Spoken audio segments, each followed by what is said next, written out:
আওয়ামী লীগ যদি থাকতো তো আওয়ামী লীগ অনেক বেশি গ্রহণযোগ্যতা পেয়েছিল।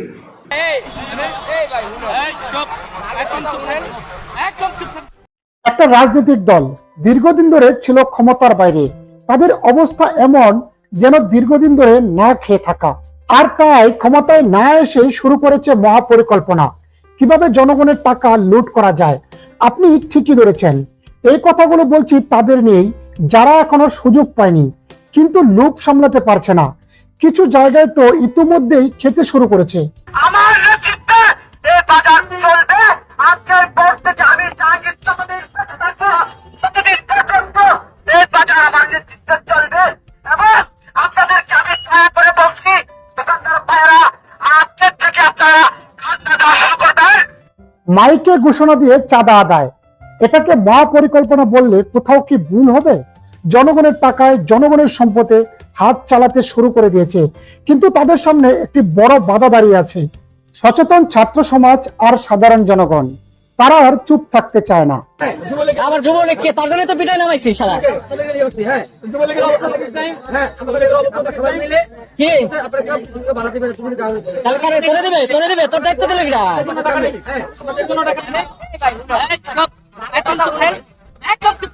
জামানত দিতে অস্বীকার করলে এভাবে মারধর আর হুমকি দেন বিএনপির গুলিস্তান ইউনিটের সভাপতি সেলিম, সাথে আছে তার সহযোগী শাকিল। আপনি হয়তো এভাবে প্রকাশ্যে চাঁদা চাওয়ার ঘটনা দেখে আটকে উঠেছেন, তবে আপনাকে বলবো এগুলো কিছুই না। দলটির কেন্দ্রীয় কমিটিতেই রয়েছে বড় বড় চাঁদাবাজ।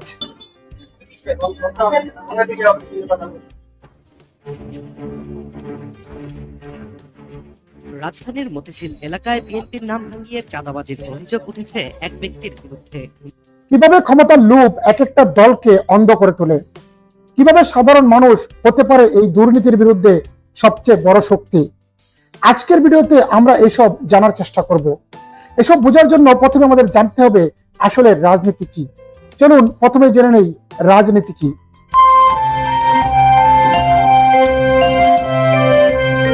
দেখুন, রাজনীতি হলো এমন একটি প্রক্রিয়া যার মাধ্যমে ব্যক্তি বা গোষ্ঠীসমূহ রাষ্ট্র, সমাজ বা প্রতিষ্ঠানের ক্ষমতা অর্জন, ব্যবহার এবং বিতরণ করে।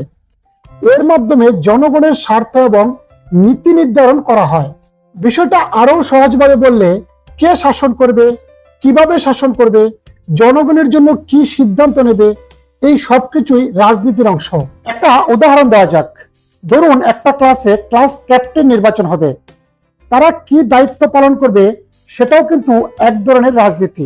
তেমনি একটা দেশে কে সরকার চালাবে, আইন বানাবে, সেটা হচ্ছে বড় পরিসরের রাজনীতি। রাজনীতির সংজ্ঞায় জনগণের কল্যাণের কথা থাকলেও বর্তমানে ক্ষমতা, স্বার্থ আর মতাদর্শের লড়াই হচ্ছে রাজনীতি। এবার মূল টপিকে আসা যাক। একটা রাজনৈতিক দল যারা নিজেদেরকে জনগণের প্রতিনিধি বলে দাবি করে, অথচ তাদেরও এক নেতা যার বেকুবি, অদূরদর্শিতার স্বার্থপর রাজনীতির কারণে পুরো দলের ইমেজ শেষ করে দিচ্ছে। দেশের এই সংকটময় সময়ে যখন মানুষের পাশে দাঁড়ানোর কথা, তখন তারা নিজেদের পকেট ভারী করার চিন্তায় ব্যস্ত।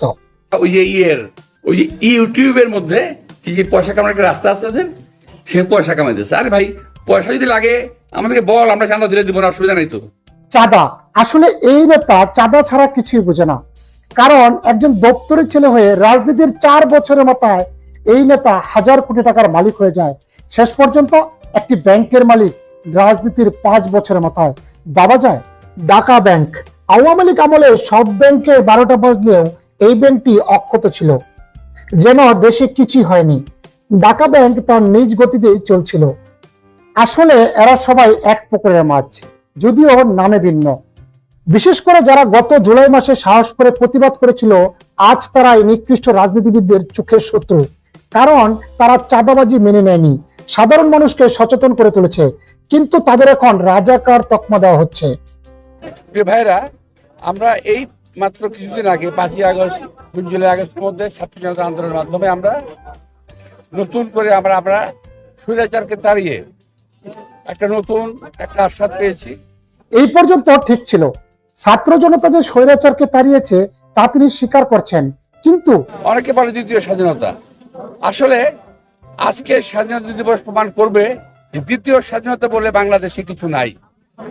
যারা বলে তারা আজকের স্বাধীনতা দিবসকে একটু খাটো করতে চায়, অর্থাৎ ৭১-এর স্বাধীনতা তাদের কোনো ভূমিকা ছিল না। দেখুন কত চালাকি করে ৭১-এর স্বাধীনতার বিপক্ষে ছাত্র জনতাকে দাঁড় করিয়ে দিচ্ছে। সে এই ছাত্র জনতার অবদানটাকে মানতেই চায় না। শেখ হাসিনার মতো ভাষায় গালি দেওয়া হচ্ছে, অথচ তারা এই দেশের স্বার্থে কথা বলছিল, জনগণের পক্ষে দাঁড়িয়েছিল। বন্ধুরা, এই চাঁদাবাজ রাজনীতিবিদরা এখন আমাদের দেশের জন্য কলঙ্ক। তারা আমাকে আপনাকে এমনকি পুরো দেশটাকে বিক্রি করে দেবে শুধু তাদের ক্ষমতার এই খেলা চালিয়ে যেতে। আওয়ামী লীগ যদি থাকতো, আওয়ামী লীগ অনেক বেশি গ্রহণযোগ্যতা পেয়েছিলেন। আবার মাঝে মাঝে তারা আওয়ামী লীগকেও ফিরিয়ে আনতে চায়, কারণ তারা তো সব একসাথে মিলেমিশে বাস করত। ভুক্ত তো শুধু জনগণ। কিছু হলেই এরা চলে যেত সেফ জায়গায়। সেফ জায়গা জেলখানা। এবার আর একবার ভেবে দেখুন, যাদের এত সুন্দর প্ল্যান, এই দল যদি ক্ষমতা আসে তাহলে দেশের কি অবস্থা হবে।